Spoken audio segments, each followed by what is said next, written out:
লক্ষ্মী জাপির আজকের পর্বের রিভিউ নিয়ে বাংলা সিরিয়াল সমাচার তোমাদের সামনে এসে গেছে। আজকের পর্বের রিভিউতে যেটা দেখা যাচ্ছে, তো শুরুতেই যেটা দেখা যাচ্ছে যে যথারীতি ঝাপিরা গেছে বলছে, তো ওরা বিরক্ত হচ্ছে।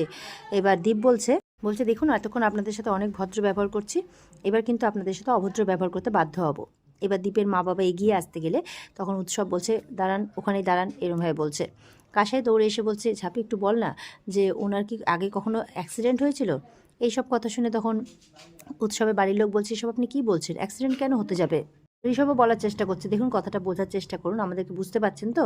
তখন দীপ বলছে না, মানে উৎসব কোনো কিছু বোঝার নয়, এবার যদি আপনারা না শোনেন তাহলে আমি পুলিশ ডাকতে বাধ্য হব, আপনারা সবকটা লকআপে যাবেন, এটা কি ভালো হবে। উৎসবের মুখে এরকম কথা শুনে ওরা স্বাভাবিক খুব অবাকই হচ্ছে। ঝাঁপি বলছে আপনি এটা করতে পারেন না। এই মানুষগুলোর মুখের দিকে চেয়ে আমি ভেবেছিলাম যে আপনার কাছে আমি একটু সহানুভূতি আশা করেছিলাম, কিন্তু দেখছি না, আপনি সেরকম মানুষই নন। আপনি আমাদের দিকটা না ভেবেই এরকম আচরণ করছেন। এই যে ছবিগুলো দেখুন, একদম আপনার মতোই। তো আমাদের কি আপনার সাথে মানে ইনি আমার স্বামী দীপ্তার্ঘ সরকার, তো এনার সাথে আপনাকে গুলিয়ে ফেলাটা কি স্বাভাবিক বলে আপনার মনে হচ্ছে না। উৎসবের মা এগিয়ে এসছে, দেখুন আমরা বুঝতে পারছি আপনার কথা, কিন্তু ও ও সম্পূর্ণ আলাদা মানুষ, ও আমার ছেলে, ও উৎসব রায়চৌধুরী। তো দিব্য মানে উৎসব আর কি বলছে যে হ্যাঁ মম ঠিক কথা বলছে, আমি ইউএসএতে বড় হয়েছি, আমি ওখানেই থেকেছি, আমি ইন্ডিয়াতে কখনো আসিনি, এটা আমার ফার্স্ট টাইম। আর আমি যখন ইন্ডিয়াতে আসিনি, এখানে আমার স্ত্রী থাকতে যাবে কী করে, পরিবার থাকতে যাবে কী করে। ঋষভ বলছে দেখুন আমি কি বলবো কিছু বুঝে পাচ্ছি না, কিন্তু আমাদের দিকটা একবার বোঝার চেষ্টা করুন। আপনি হয়তো তখন কথা কেটে বলছে আর কি উৎসব যে ফাট হয়তো আমি ওসব কোনো কিছু জানি না। দেখুন আমি টোটালি বাইরে বড় হয়েছি, ওনার হাজব্যান্ড হওয়ার তো কোনো প্রশ্নই ওঠে না। ইনি আমার মা মালবিকা রয় চৌধুরী, ইনি আমার বাবা, ইনি আমার ইয়াঙ্গার সিস্টার, এভাবে বলছে। আর আপনারা যেই ছবি দেখাচ্ছেন, তাহলে ওই যে দেওয়ালে আমাদের চারজনের ছবি দেখুন, আর দেখা যাচ্ছে ওই ছবিটা বেশ কয়েক বছরের পুরনো ছবি।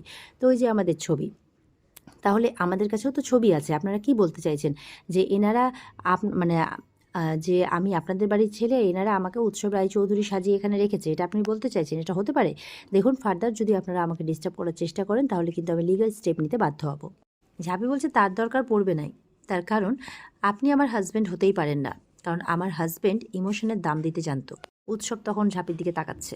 ঝাঁপি তখন উৎসবের দিকে তাকিয়ে দ্বীপের মানে কথাগুলো ভাবছে, দ্বীপের কথাগুলো সব মনে পড়ছে ওর আর কি। এরপরে ওরা আর কি করবে, ওরা বাড়ির থেকে চলে যায়।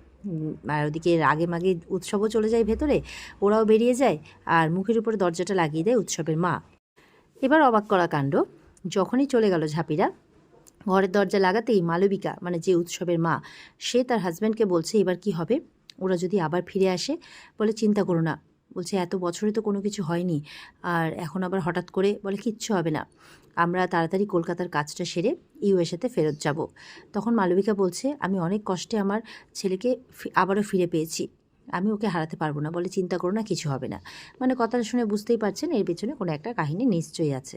এদিকে বাড়িতে এসে তো দীপের মা মানে খুব কান্নাকাটি করছে ঠাকুরের সামনে, ঝাঁপি সামলাচ্ছে।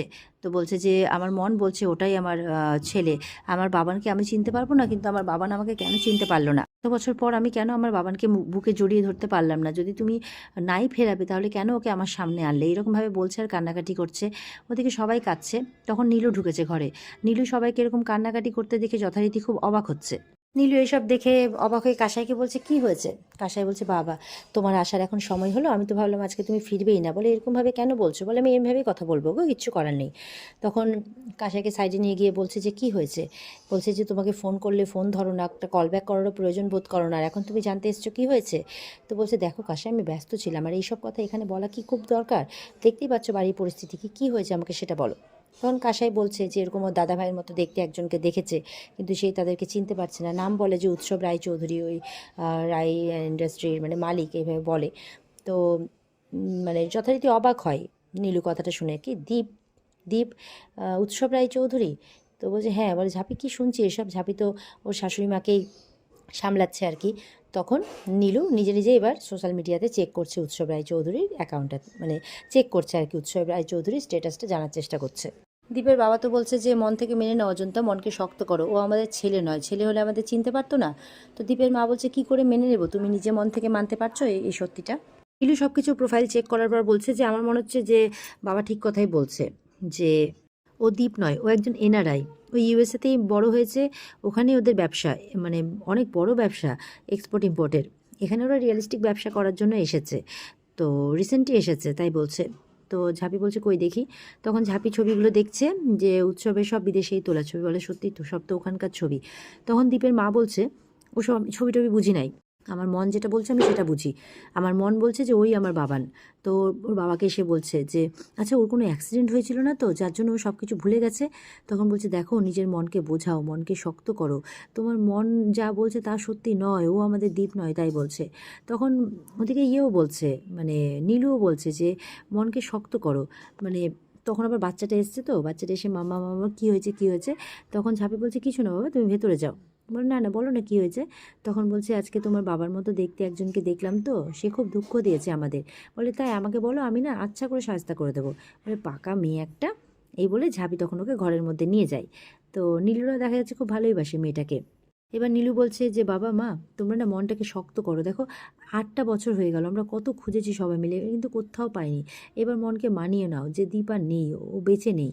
তো এই কথাটা শুনে কিন্তু দীপের মা প্রচণ্ড রেগে যায়, কী বলছে ও, কী বলছে, তুই কী বললি এভাবে বলছে। তো কাসাইও ব্যাপারটাকে ভালো মতো করে নেয় না, বলছে তুমি এই কথাটা বলতে পারলে, তুমি না আর মানুষ নও, তুমি পাথর হয়ে গেছো। তখন বলছে কাসাই তুমি আমাকে ভুল বুঝছো। দিয়ে দেখা যাচ্ছে নীলুর ফোনে একটা ফোন আসে, তখন নীলু সেই ফোনে মানে একটু আলাদা করে গিয়ে কথা বলছে। কাসাই যথারীতি একটু সন্দেহ প্রকাশ হয়। ওদিকে দেখা যাচ্ছে ঝাঁপি ওর মেয়েকে ঘুম পাড়ানোর চেষ্টা করছে, সে কিছুতেই ঘুমোবে না, বলছে ঘুম আসছে না। তো তার নাকি এখন নাচ করতে ইচ্ছা করছে, বলে এখন ডান্স করতে ইচ্ছা করছে এত রাত্রে, খুব দুষ্টু হয়েছে, ঘুমিয়ে পড়ে। বলে ঠিক আছে তাহলে আইডিয়া, তুমি আমাকে গান শোনাও, তোমার গান শুনতে শুনতে আমি ঘুমিয়ে যাব। তখন ঝাঁপি বলছে আচ্ছা ঠিক আছে আমি গান শোনাবো, কিন্তু তোমাকেও প্রমিস করতে হবে যে তুমি ঘুমিয়ে যাবে। বলে ঠিক আছে। তো এবার যথারীতি সেইভাবেই ঝাঁপি কিন্তু গান গেয়ে তিন্নিকে ঘুম পাড়ানোর চেষ্টা করছে। আর ওদিকে দেখা যাচ্ছে যে উৎসব, সে এত সারাদিন ধরে যা সব ঘটনা ঘটলো, মানে ওকে ওদের বাড়ির ছেলে বলা হচ্ছে, যা কিছু হলো আর কি, সব কিছু না মানে ভাবছে মনের মধ্যে যে এসব কি হলো। আর ঝাঁপি ওদিকে গান গাইছে দ্বীপের কথা ভাবছে। তো দেখা যাচ্ছে ঝাঁপির গান শুনতে শুনতে মেয়েটি আস্তে আস্তে ঘুমিয়েও পড়ে। আর এখানেই কিন্তু আজকের পর্ব শেষ হয়ে যায়। তো পরের দিন আমরা দেখতে পাবো উৎসব রায়চৌধুরী আর ঝাঁপি সরকারের মধ্যে একটা নতুন যুদ্ধ, যেমন ওই ক্ষীরগঞ্জের জমি নিয়ে, ক্ষীরগঞ্জের জমিতে তারা বাংলো বাড়ি বানাবে, মানে উৎসবরা। আর ঝাঁপিদেরও তো সেখানে মানে ক্ষীরগঞ্জ বলে কথা, ক্ষীরগঞ্জের সাথে অনেক পুরনো সম্পর্ক, আর সেখানে ঝাঁপি শ্বশুরমশাইয়েরও প্রায় 3 বিঘা জমি আছে, তারা কিছুতেই তাদের জমি ছাড়বে না। তাই ঝাঁপি বলবে আমিও দেখছি, আমি থাকতে, আমি যতই কলকাতায় ব্যাংক বানাই না কেন, আমি ক্ষীরগঞ্জের মাটির মেয়ে, তো আমি সেখানকার জমি নিয়ে কে টানা হেঁচড়া করছে আমিও সেটা দেখে নেব। এরকম একটা যুদ্ধ আমরা আগামীকালকে দেখতে চলেছি। তো অপেক্ষায় থাকবে সবাই রিভিউ পাওয়ার জন্য। আজকের মতো পর্বে রিভিউ এই পর্যন্তই, বিস্তারিত দেখতে অবশ্যই স্টার জলসার পর্দায় চোখ রাখবে। আর যদি ভালো লেগে থাকে রিভিউ তাহলে আমাদের লাইক কমেন্ট করে জানাবে। আজকের মতো এই পর্যন্তই, টাটা।